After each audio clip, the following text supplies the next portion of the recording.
Hi, welcome to Chisholm Prism. I'm excited to show you guys this project that saved me hundreds of dollars. It only took a handful of materials that were under 50 bucks, and it transformed my TV into this beautiful statement art piece. So this used to be what was above my fireplace. I just had my TV sitting there. But since I'm all about spicing things up, I thought, let me get a TV frame on this. So I was looking around at the market, and honestly, I don't think the prices is worth these frames. They range from like $100 for something that's pretty thin and flimsy to like hundreds of dollars for just some wood around a TV. But something that came to mind is this trend of these like wavy, organic, plaster shapes, really puffy, just really fun art that has come about recently. So with this, I wanted just to make my own frame using this puffy plaster art style. So to begin this project off, you're gonna want to measure. So I measured the width and the length of the TV. The materials I used were forgiving, but you're going to want to measure twice, cut once kind of thing. I used foam as the base of my frame because I could manipulate it how I needed to, and I just had a bunch laying around from a delivery that I had. And you could also replace foam with cardboard or whatever you have laying around. It doesn't have to be fancy because it's gonna be covered up anyway. Even my cat Susan was curious, so she was walking around a lot. But to go into how I'm measuring this out, so I made sure to mark the height and width of my TV with the height and width of the foam. So I just use a little bit of math to make sure it's center and each side has the same amount of margin around the edges. And you'll see me here. So I bring out my cutting mat and X-Acto knife, and I'm just going along the measurements that I laid out, just cutting along that line, just so I make sure that I'm cutting that inside rectangle so it will fit on my TV. And it's okay if it's not perfect. It's better for sure to cut too little than it is to cut too much, because you can always cut more, which is what I ended up doing when I sized it on the TV and to test it out. It was a little bit too small, which is fine. I just went back and just cut off the excess that I needed. So when the front piece is looking good, I went back with the center and just made some scraps. And these strips are going to be the outside frame that's going to sit on the back of the TV to make it sit nice in place. So these are just the edges. If you notice, I have some black marks, some ticks that are around where I'm placing these scraps. You're gonna want to measure again. The first measurement was for the interior where the screen is, and the second measurement is going to be the complete outside rim of the TV to make sure that it's not hanging too low or hanging too high. It's the perfect in-between area.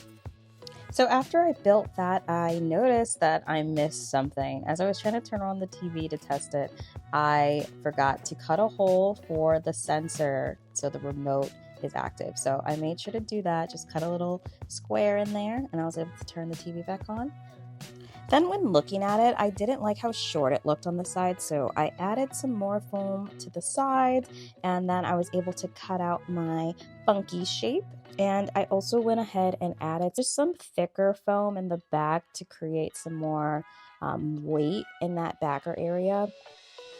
But at this point, this project was getting so messy, so I definitely just had to take a break and clean up so I can at least see what I'm doing for this next step.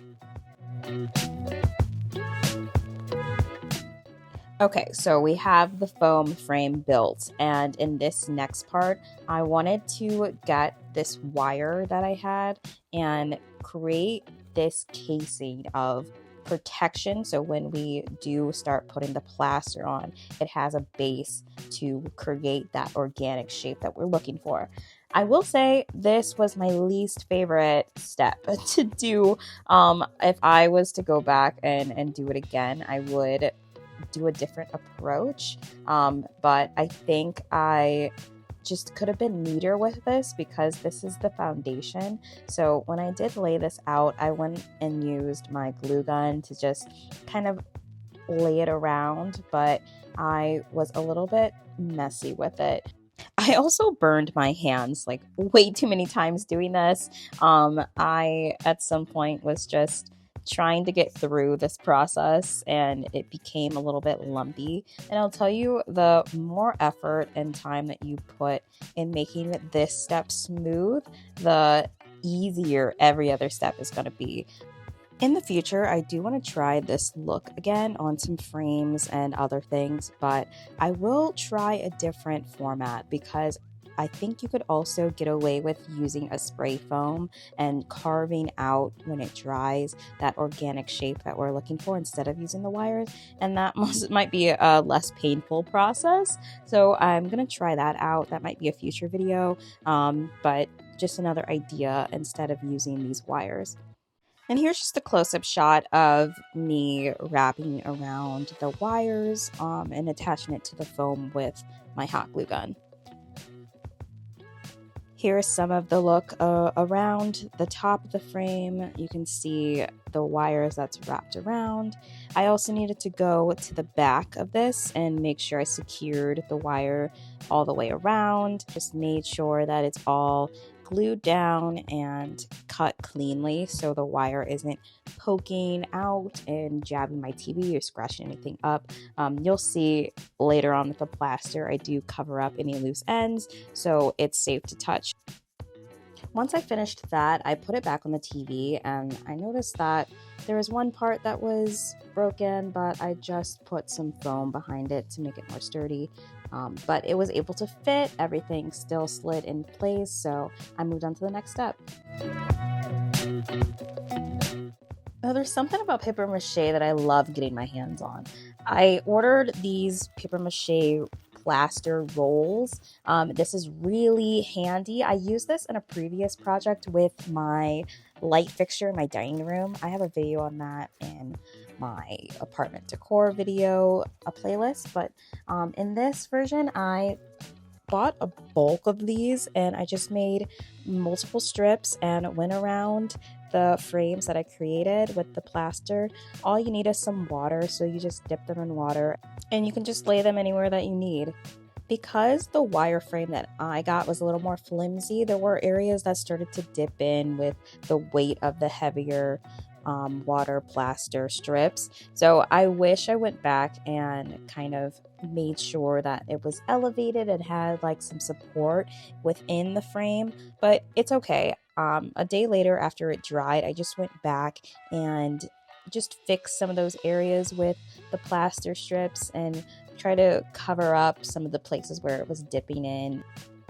And for this plaster, it takes about a day to dry. So I just come back the next day and in the morning, it was dry, ready to go. It kind of reminds me of like when you break your arm and you get a cast. It's that same kind of texture and feeling. But I then wanted to turn it over and make sure I got the back, at least one layer of this plaster strip, just to make sure people aren't seeing the wires, it's completely covered. And of course that we're making sure the edges aren't pokey, sticking out, and ready to scratch up your TV. So this is an important step just to make sure that you cover the frame. The way that I laid it out, the wire didn't cover completely in the back, but it was okay because I was able just to lay the plaster long enough so that it just goes across the edges. And to me, it looked fine, it worked. And I noticed the wire itself isn't very easy for the plaster strips to stick to, but when the plaster dries, it's super easy for the next day just to lay on the strip and it sticks to the plaster, so it creates a nice casing also. So the more layers you do with the plaster, the easier it is to, you know, just add more, create that shape you're looking for, and yeah, just clean it up a bit. And speaking of cleaning up, I finished the back and I turned it over. I was talking earlier about some of the areas that dipped in, but I wanted it to stick out a little bit more. And I found a technique where if you lay down plaster, the weight of the water wants the whole strip to dip in. But if you just put water on the perimeter, it allows you to keep the shape of the height that you're looking for. So for example, I put some foam in that center there and I was adding plaster strips around it. When I use less water, it does smooth over the edges and the bumps and the lumps of the frame. And so a day later, it's hardened and I have a nice smooth surface of the curvy, fun shape that I'm looking for. I think this turned out really nice, and the plaster did help like fix some of those bumps and errors that I did on the wire step. But yeah, it turned out really nice and it's ready for the final coating.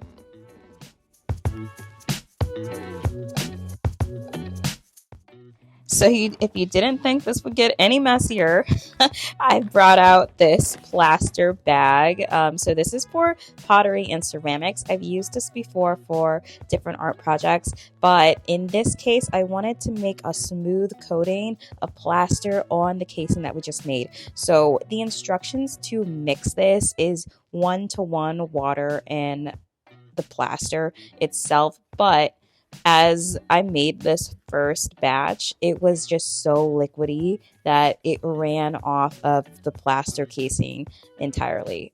So I put on my gloves. Of course, wear gloves for this because I don't want to get it all in my nails. So you'll see me applying this first coat, and look, it just runs off of the casing. And I tried so hard to kind of keep it in place, but it did not want to stay.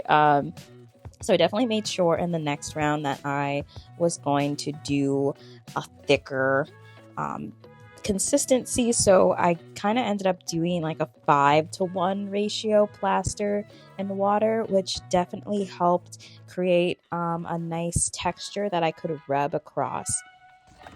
So I went back and made another batch. I had to make about 5 batches of this stuff, and you can see here it's a little bit more thicker. I would stir it as much as you can. Sometimes I ended up with some chunks because I didn't mix it too well. I was too excited to put it on the cast and couldn't wait. But you see me here. I just went across the entire thing and it got my hands dirty and just kept rubbing it across the whole thing.